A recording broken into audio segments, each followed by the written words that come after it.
Hey everybody, surprise! We're going live early today. All right. Oh, We got they're ready. We got Rick Tejchma here. Hi, guys. From the Lakeshore. Myself, Paul, and Greg. And we don't know what we're talking about today, but we're going to figure it out. Okay. Let's do it. So, Well, we know what we're talking about. We're Right. talking about Rick. talking about Rick. So, Rick, how long have you been with Five Star? We're getting up to 2 years. 2 here. years. Yeah. Yep. This what Yep. will be. And you technically work out of which Lakeshore market's your sweet spot? That's a great probably do most of my business in the Muskegon market. Okay. I have do some stuff over here in Grand Rapids Yep. and a little stuff further north, but primarily Muskegon. Okay. And how long have you been in real estate altogether? I knew that was coming up. I was looking at my license to see if I could figure that one out before that was coming. So You can give us a I guess. think it's about 5-ish. Okay. So not a whole. So you're relatively Relatively new to the industry. Yeah. What'd you do previously? Did a number of different things. Primarily, I was in the golf course business. Myself and a couple guys, we built golf courses for almost 15 years, and then I had about 4 or 5 years where I had some corporate sales experience. You built golf courses? Mhm. So were you like the architect or just the production company, or how does that work? We did everything. Wow. We ran the equipment. We bought the land. We designed it. We financed it. We ran it. It was You me owned and two them. other You guys. built them, then you owned them. Myself and 2 other guys. Yes. Wow. Yeah. Wow. Yeah. I had a much smaller piece than the other guys. Yeah, But yes. that's cool. We did. So we had a place north of Grand Rapids called Brigadoon. Brigadoon. Bring a dozen. Bring a dozen. Yeah. And we had a place in Hilton Head, South Carolina, and a place in Flowery Branch, Georgia. Wow. So we were running around a little bit. Yeah. But we were the worker bees, and I had a partner who was an oral surgeon who was the Okay. one. Gotcha. Yeah. That's awesome. Yeah. A lot of experience, learned a lot from real estate, and inside those construction projects, we had a lot of real estate stuff going around it. So that was really my first piece of getting to see that, and really learned a lot in Atlanta. We built one back there in the late 90s, right before the Olympics, and lived in a county called Gwinnett County, which was at that time was the fastest growing county in the country. So that's how we selected that property. Honestly, it was just complete demographics and chased where people were going to. That's cool. When did you start to look at a career shift towards real estate? I think it was after my daughter was born in '96, and most of my family was back here in West Michigan, and came back here after doing that, and I was moving around to those. We had the South Carolina, Atlanta, and Michigan courses. I was moving around a lot and wanted to be back here and centered, so that's really when I got out of that business, and was looking around and trying to look at what tools I had, I guess, with some sales experience, and real estate seemed to be one of those I was always interested in after watching it through the other projects, and so when I really got back into it around that time. But officially, like I said, I've only been in it about 5 years, so it took a while to get there. Yeah. It's always interesting for me to hear how somebody selected a brokerage. Obviously, your first broker was not Five Star. And so was it an elaborate process for you, or was it just you knew somebody? Did you interview 3 or 4 different companies? I mean, most people don't. Yeah. Like homeowners today, the myth is that people interview multiple agents. It's like, what is the number, Paul? It's over 70% of people hire the first buyer or the first realtor, whether they're buying or selling. It's 70% of the time they're going to hire the first. How do you become first, right? So anyways, but back to selecting a broker. I gave you some options there. Did you interview, friend? Well, I kind of just picked one. I picked, at that point, in going through the process, I had a friend who was an owner broker, and I went and had lunch with him and kind of picked at his brain a little bit about where he thought things were going and what the models were and what would be right for me to get started. And at that point, I think I was kind of a branded person, so I thought that big brokerage mattered, was going to yeah. mean something for me. I love how you said that you thought it was going to You mean mean, like past tense? like it was going to like bring business to you, and like people are just going to be Exactly. calling you because you had this Yes. great brand. Yeah, I think that, and I thought of the conversation initially I'd have with people. So for me, kind of, I won't call reinventing myself, but I had the golf course business and I had a management company that I owned that ran those courses, and I thought, what's my conversation going to be like when I first meet somebody and tell them, hey, I do real estate now, and who do you work for? The same probably typical questions that you guys have talked about probably a lot of times. And I thought that having a nationwide brand would go, oh, yeah. Lend itself to that conversation. Yeah. Without a whole lot of time passing by, I realized that was not the case. And it was really, I mean, they wanted to talk to me. You know, you're your business. And so, but yeah, so it wasn't a long process. A couple of people, I actually walked into the owner of a brokerage. I said, hi, I'm this person. I've done this, this, and this. I said, I'm going to take care of myself. I'm self-started. And I was in there on Monday. I think I'd have my first listing by the next Friday. Nice. So I was like, awesome. And my timing was really good too. I think the market was really just starting to do really well. And Yeah, had some nice unlike people. Paul. Paul started in 2006, Summer of 2006. which was like the beginning I will of the tell you, mess. on one of the first listings I went on, Yes. is Greg was like, all right, come with me. I'm going to show you how this is done. So we go to this listing in Jenison, and we sit down with this guy who's got this ranch. He must have known you from a while back. He got Greg over there. And so we start running the numbers for him. We start going over the comps, and Greg's like, the market's shifting a little bit. We're not really sure what's going on. This is when he pulled out his handkerchief. No, and this is started when wiping this the is when I sweat started off his- seeing beads of sweat dripping down. They're like dripping onto the table as we're talking to this guy about his property. Right. And that was the first time I left there, and I was like, "Holy crap!" I was like, first off, I was 21 years old, and I'm sitting there with adults who are sweating over the sale of their home, and I never knew real estate could be so. I was unaware of how intense So it it was could just be. going to be fun. Intense. Yeah, it it can be fun. intense. And then about fast forward about 12 months, we're now in the middle of we're before the 2008 collapse. I mean, we were well into the collapse before the bottom fell out. Yeah. But I remember saying to Greg, like, will I ever see someone smile at the coaching seller. table? A seller. The Smile. buyers were smiling. Buyers were sitting here thinking, at some point realizing they're getting a good deal at some point. But anyways, we saw it turn. Now it's So the exact opposite. let me bring you back to. So you've made this decision. You've gone in. You've joined this branded company, and it doesn't take long before you realize that that brand really isn't going to do much for me. It's really the people that my sphere, who I know, that's going to call me because of who I am and what they know me to be. Yep. So You realize they weren't buying your broker. They're not buying a house. Yep. They're kind of buying into you. Absolutely.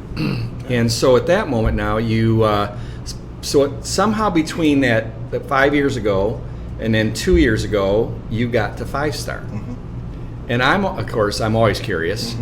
And I remember a little bit of our early meetings, but I don't know what was really going on behind the scenes in the decision-making process. Yeah.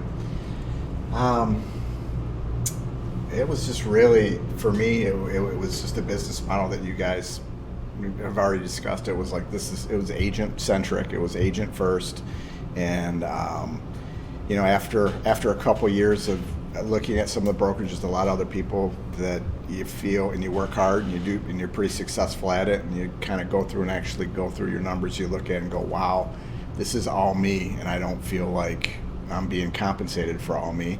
I think that's a huge driver in a lot of people's decisions. But then, just the model that you guys offered of giving more back to the agent, letting them be who they are. There's a lot of ways to do real estate. A lot of people are in it for various reasons, and I just thought 5-star was a great fit.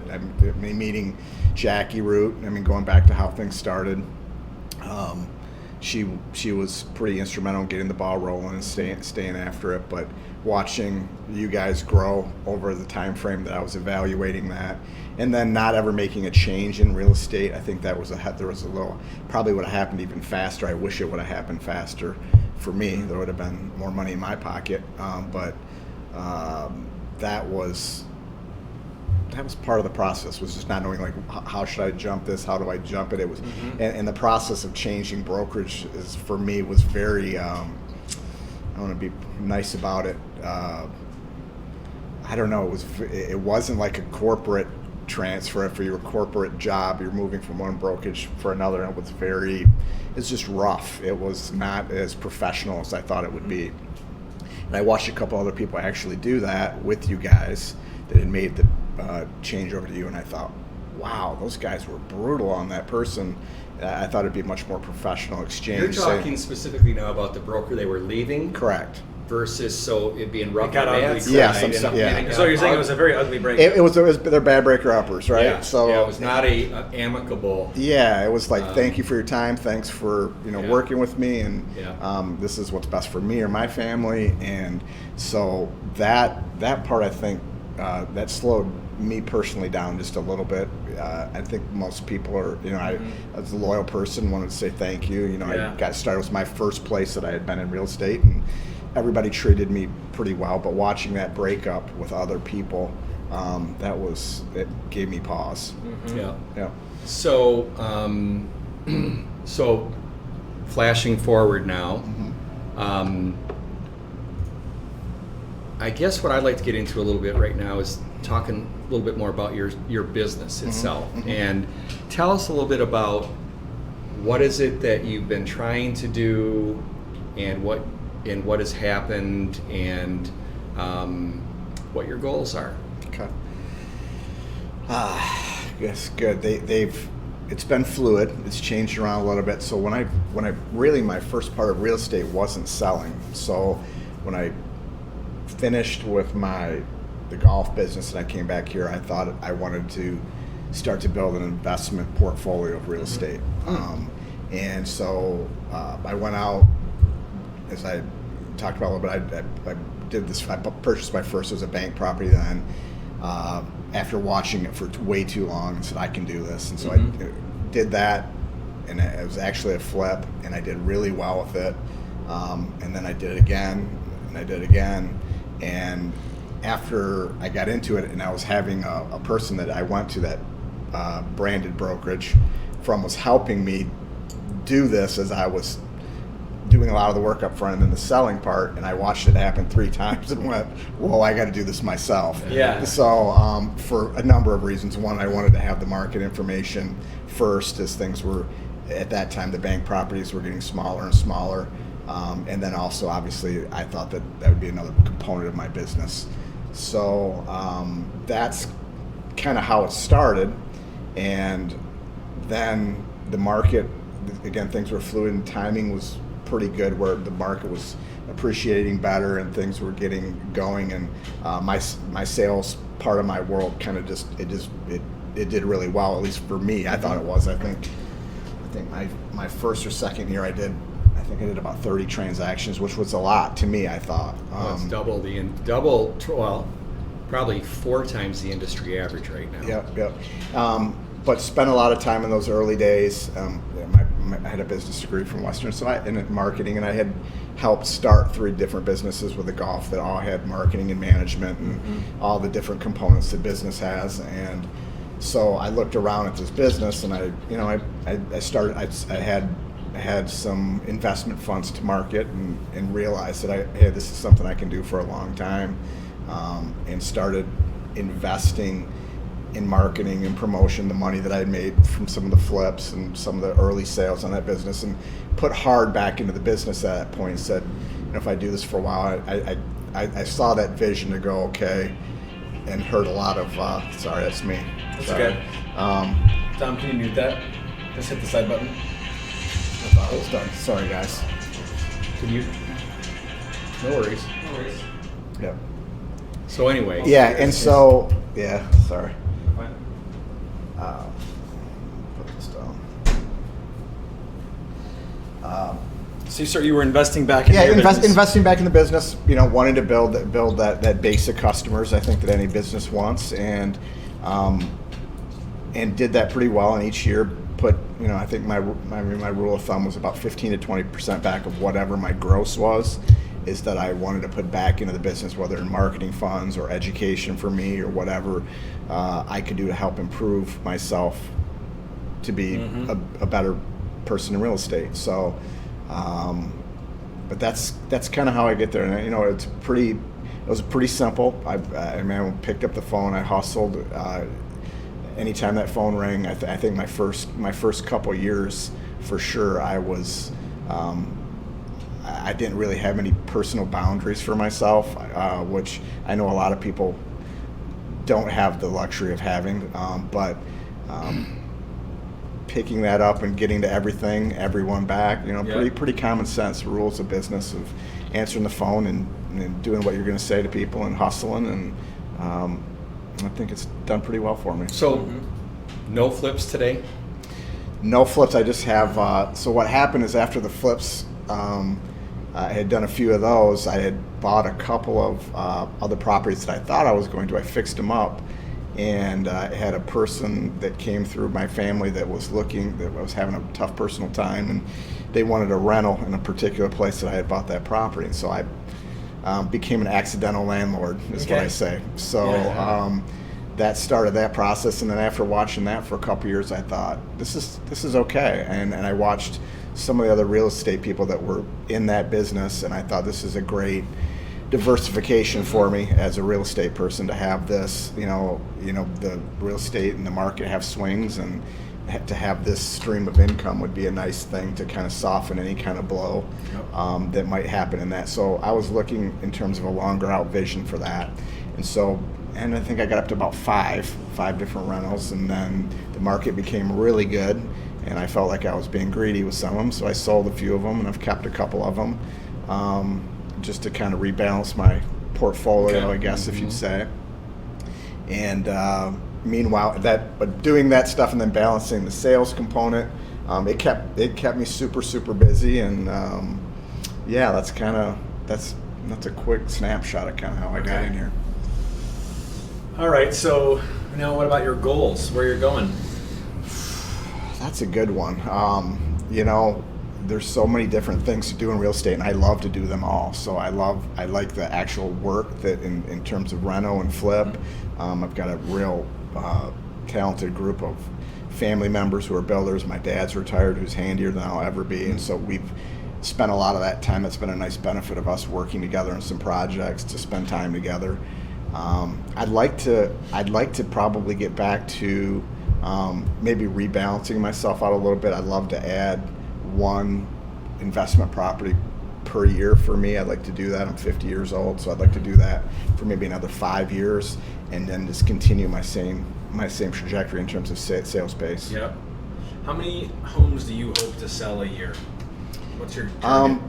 What's kind of become your my number? I number where I like where it's been is around that 30 mark. That has been a nice balance for me. A couple of years ago, I was growing, and I shared an assistant with a couple other 5-star, Pam Averill and Lisa Vila, and I was growing that way, and for me personally, I wanted to rebalance how I was doing real estate and that. So, but I think that number has been pretty good for me. Cool, nice balance. Nice balance, and for me too, it's like, I think what I learned in those early years too for real estate stuff is you got to have that balance. You got to have those boundaries of, you could do it 24 hours a day. I mean, it can be completely obsessive, and having some balance with the personal components of life.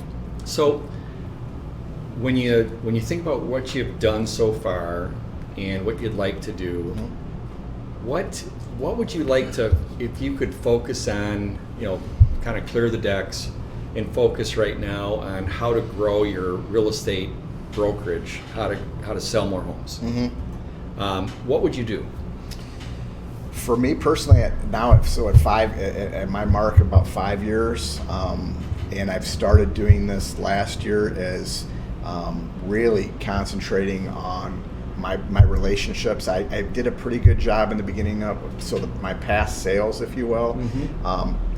I put things in place in the beginning where, for me, I like to do about 10 to 15 touches per year, somehow, some way. Most traditional marketing, digital stuff, and what I'd really like to do is to do things personally with them. But as you start to scale and you're just one person, as me, that becomes harder and harder with your time. I think it's a pretty traditional challenge in real estate.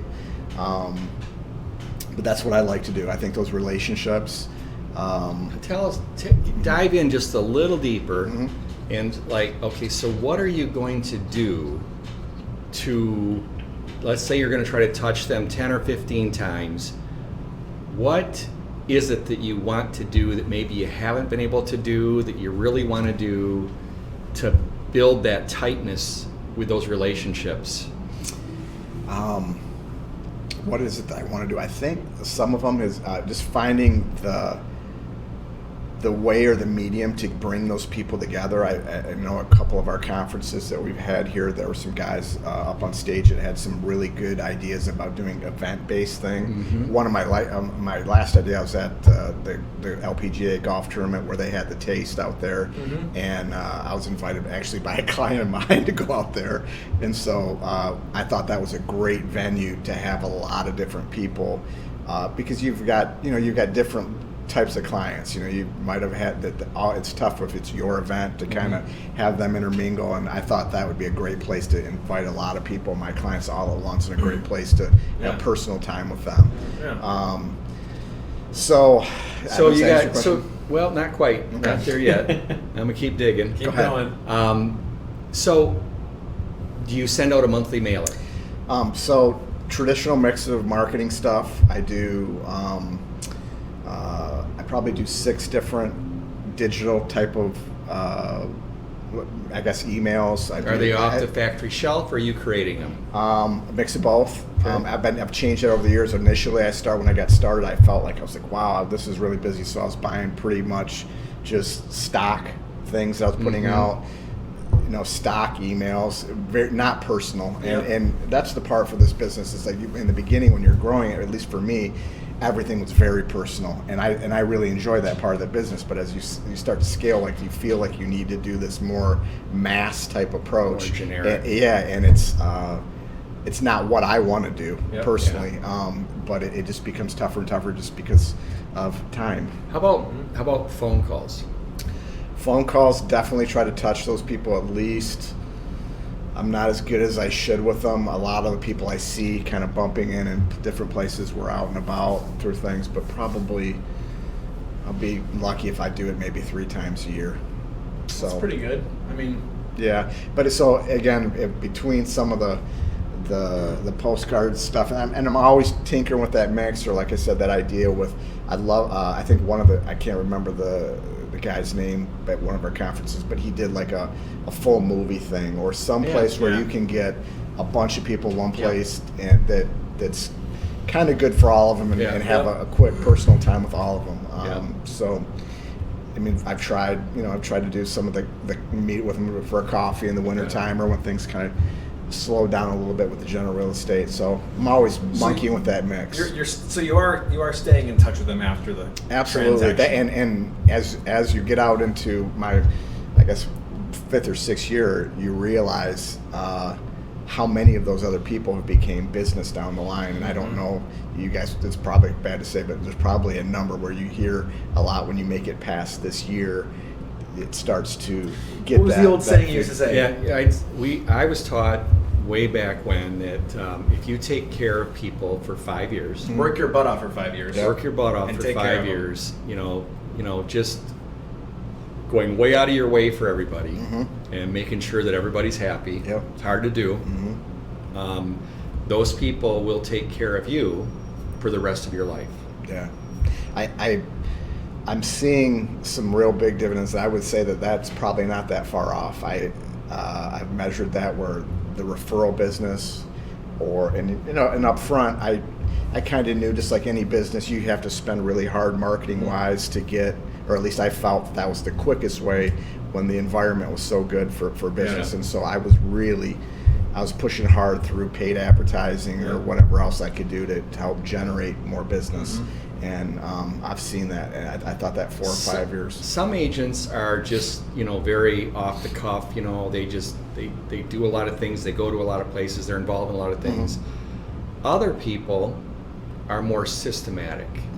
Where do you think you fall? I think I'm a pretty good mix, a pretty good balance. I spend a lot up front with some of the paid advertising with Zillow, and I still spend a good chunk with some of the lead generation tools. Oh, really? Okay. I do, and then again, the past sales touches I think is huge, and then a lot of for me is I'm busy. I like to I play golf. My people that I'm with, I try to really push myself to be socially active outside of real estate, and I think that blend for me has been pretty successful. What's the mix of, if you were to take a wild guess right now, maybe you don't have the numbers in front of you, but like if you were to close 30 transactions this year, how many of those are referral based? How many of those are, I think, how many of those are Sphere / including referrals versus paid? I'd say a third right down the middle this year. It looks like it's going to be. Okay. So, and that's changed over my 5 years. Obviously in the front, a lot was, I would say it was probably heavy on the leads. On the lead stuff. Yeah. I have a huge family, so and in the beginning for me too, not doing real estate a lot, I actually probably shied away from a lot of the front of the family. I wanted to feel super confident in myself in terms of handling family, friends, and not that I didn't feel confident in the beginning with that stuff, but it just made me feel better. It's how I wanted to do it. So it's a really interesting thing. The stats out there show that it's like 70 to 75% of people work with somebody they know or they were referred to. And we hear this a lot from agents that, I didn't really want to work with friends and family up front because it didn't feel sounds right. Messy, it sounds greedy. I don't want to mess up. I don't want to feel like I'm using them. Yeah. Did you had those? I did. It was for a very short period of time. Yeah, you got over it. Yeah, I got over it. And you got to put yourself out there. But I wanted to have. I think I wanted to have maybe 15, 20 transactions under my belt just to feel like, from a transactional basis, I was good. And I think for me in the beginning of that too, I was building your team around you, my finance people, my inspectors, all the different people that we work with in the transaction, and getting that group of people around you that you really trust. Yeah. Have you tried any of these other things like open houses? Have you ever done I have.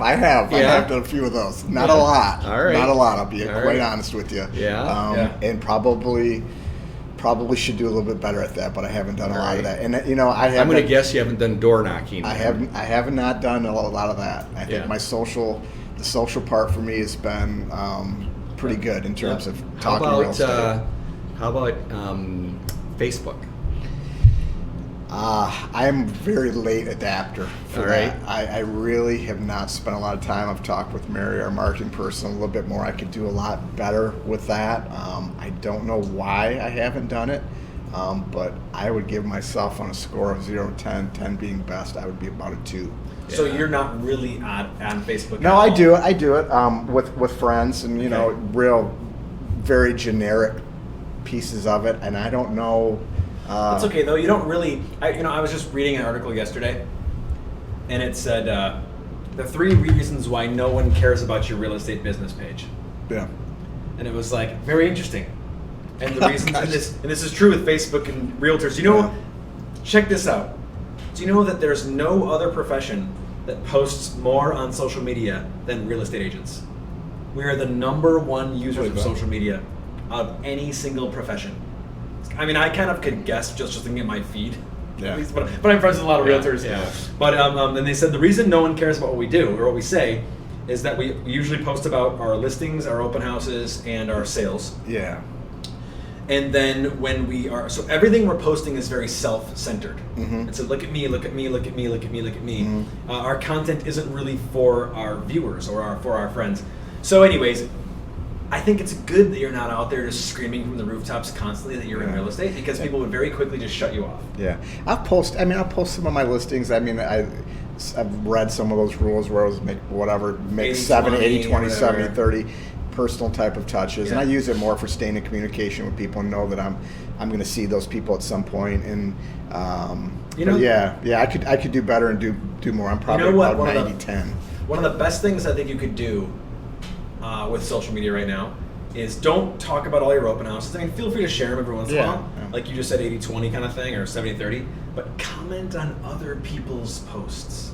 Yeah, Engage them on their posts. so makes It- sense. versus asking them to come to you all the time. Go to them. Go on their page. Talk to them about like their vacation. Talk to them about their comment about their new grill they just bought. Yeah, So it's about them and It's not about you. them. Yes, yes. You give them the comments because you know what? Absolutely. You know what every single person wants when they post a picture.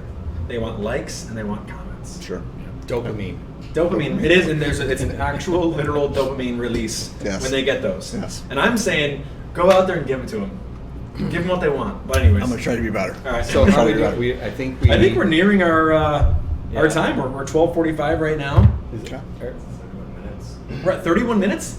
Wow, that was how easy was We're that? overtime. Oh, good. We have one So- question. Okay, we got a question.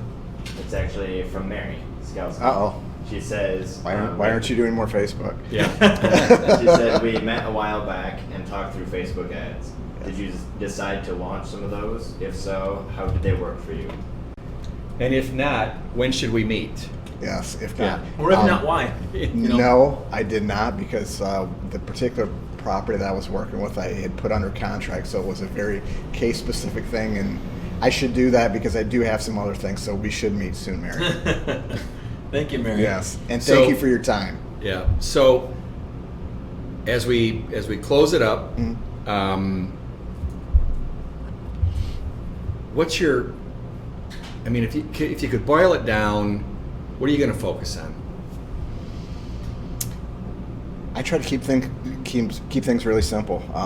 Just keep doing good business with people, and every day I try to do something for my business, even if it's 1 or 2, 3 small things. If that's make a call, help myself get more organized about my contacts. I try to do something every day, and I think if you do that in my other business world, you do that for 300 days a year, you look back, you did 1,000 things good for your business, and I think that pays big dividends. I Great. don't need I like the keep it simple Hey. approach. That's awesome. Yep.